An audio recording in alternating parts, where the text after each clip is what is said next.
Здравейте! Днес ще се разходим около нашия ретрит център. Първата ни спирка са величествените стопски пирамиди, формирали се в продължение на хиляди години. Наричат ги венчалните пръстени и са чудесно място за разходка.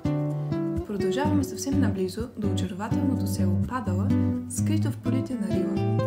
Това малко селце пази духа на миналото и е известно със своите автентични къщи и спокойна обстановка.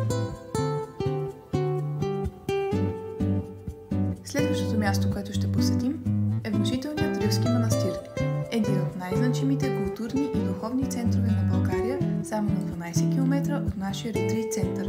Основан през 10 век от свети Иван Рилски, манастирът е преминавал през пожари и разрушения през вековете, но винаги е бил възстановяван, запазвайки своята красота и величие. Той е символ на българския дух и вяра. Още